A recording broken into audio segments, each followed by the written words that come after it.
ایرانی صدر Ebrahim Raisi Azerbaijan میں ڈیم کے افتتاحی منصوبے سے واپسی پر فضائی حادثے میں جاں بحق ہو گئے۔ حادثے کے فوراً بعد یہ چہمگوئیاں شروع ہو گئیں کہ کیا ہیلی کاپٹر کو کسی میزائل یا ڈرون سے نشانہ بنایا گیا ہے۔ ماہرین ہوا بازی کا کہنا ہے کہ اگر میزائل سے ہیلی کاپٹر کو نشانہ بنایا جائے تو ملبہ دور دور تک پھیل جاتا ہے۔ ایویشن کی کریشز کی انویسٹیگیشنز ہوتی ہیں، وہ ایک بڑا ٹیکنیکل اور پروفیشنل کام ہے۔ میزائل اٹیک جو ہے وہ تو اس کا امپیکٹ پتہ چل جاتا ہے، اس کے پارٹ سے کریش کا بھی پتہ چل جاتا ہے۔ ظاہر ہے کہ اگر کوئی پروجیکٹائل کسی چیز کو لگے، کسی موونگ چیز کو، کسی فلائنگ چیز کو، اس کا بلاسٹ افیکٹ ہوتا ہے، ڈیبری جو ہے وہ پھیلے گی تو سے۔ ماہرین کا ماننا ہے کہ اس حادثے کی بظاہر وجہ خراب موسم اور پہاڑی علاقہ تھا۔ لینڈنگ تو اس کی ہوئی نہیں ہے نا، کریش ہوا ہے سیدھا سیدھا۔ لینڈ تو وہ ہوتا ہے جو تھوڑا چلو ہارڈ لینڈنگ ہوگی یا کوئی سیف لینڈنگ ہوگی، تو کریش ہوا ہے سیدھا۔ دیکھیے یہ جو ویزیبلٹی ہوتی ہے اور اس کے بعد اگر ماؤنٹینس ٹرین ہو نا، انڈولیٹنگ ایریا ہو، پلین نہ ہو اور آگے پتہ نہ ہو کہ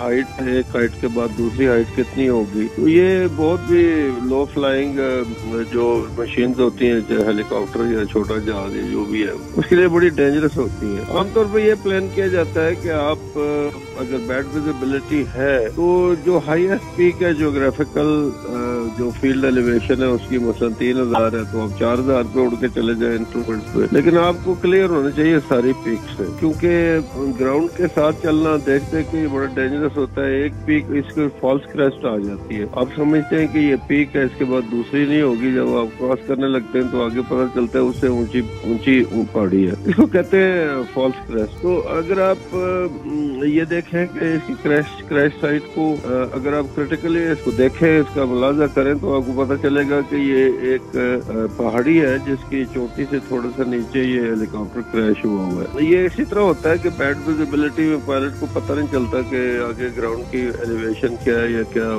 اس کا حساب ہے۔ وہ یہ بالکل اسی طرح ہوا ہے جس طرح جنرل سرفراز کا حادثہ ہوا تھا یہ بلوچستان سے کراچی جاتے ہوئے۔ وہ دو جہاز تھے، ایک تو نکل گیا تھا لیکن دوسرا جو ہے وہ اس نے گراؤنڈ انگیج کیا۔ یہ جو حادثہ ہے اس میں ایک تو ویدر کی جو موسم کی ہے اس کو مس ریڈنگ ہے، وہ دوسرا جو ٹیرین ہے جس کے اوپر یہ فلائی کر رہا تھا اس کو پائلٹ نے مس ریڈ کیا ہے، اور یہ ایرر ہے جو اس نے مزید اس کو ڈینجرس بنایا، وہ جو ہے وہ ماؤنٹینس ٹیرین ہے۔ عام طور پر جہازوں میں کسی خطرے کی صورت میں باحفاظت لینڈنگ کے لیے پیراشوٹس کی سہولت موجود ہوتی ہے، مگر کیا ہیلی کاپٹر میں بھی پیراشوٹ استعمال ہو سکتا ہے؟ کاپٹر کے اندر یہ پروویژنز نہیں ہوتی کہ آپ یہ ایجیکشن سیٹ ہو، جیسے جو فیمس سیٹ ہے فائٹرز میں ہوتی ہے، اس کو مارٹن اینڈ بیکر کہتے ہیں، وہ تو جیٹ سے اوپر جاتی ہے، کینوپی جو ہے وہ ہٹتی ہے رستے سے بلاسٹ ہو کے، تو پائلٹ سیدھا اوپر جاتا ہے۔ ہاں تو ہیلی کاپٹر میں اوپر جو ہے وہ روٹر پلیٹ چل رہے ہوتے ہیں، وہ باہر نکلے گا کٹ جائے گا۔ پیراشوٹ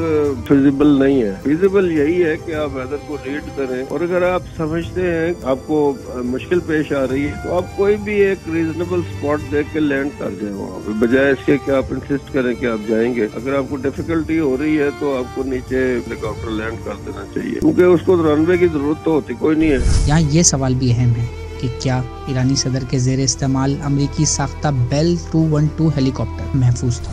یہ بڑا شعرۂ آفاق بیل کا ہیلی کاپٹر ہے جی، اس کے تو ویتنام کی جنگ میں استعمال ہوا، پاکستان میں فلڈ ریلیف میں بہت استعمال ہوا۔ یہ ایک بہت پرانا ڈیزائن ہے 60s کا، لیکن ریلائبل ہے، ابھی تک یہ دنیا میں اڑ رہا ہے، اس کے فیس بنے۔ عام طور پہ یہ سنگل انجن اور ریجڈ روٹر سسٹم جس کا یہ جہاز ہے بیل 412 یا UH-1H اس کو کہتے ہیں، وہ عام طور پہ VIP موومنٹ کے لیے استعمال ہوتا نہیں ہے۔ VIP موومنٹ کے لیے تو ماڈرن جہاز جو ہے جس میں فلی آرٹیکولیٹڈ روٹر ہیڈ ہوتا ہے، ملٹی انجن جہاز ہوتا ہے، تو وہ ہوتا ہے، لیکن یہ سیف ہیلی کاپٹر ہے۔ لیکن یہ جو اس کو حادثہ ہوا ہے اس میں تو کوئی انجن فیلئر نہیں ہے یا کوئی اور چیز میرے خیال میں نہیں ہے، جو پتہ بعد میں چلے گا جب انکوائری ہوتی ہے۔ تو in all probability he has engaged the ground and crashed because of bad visibility and the terrain.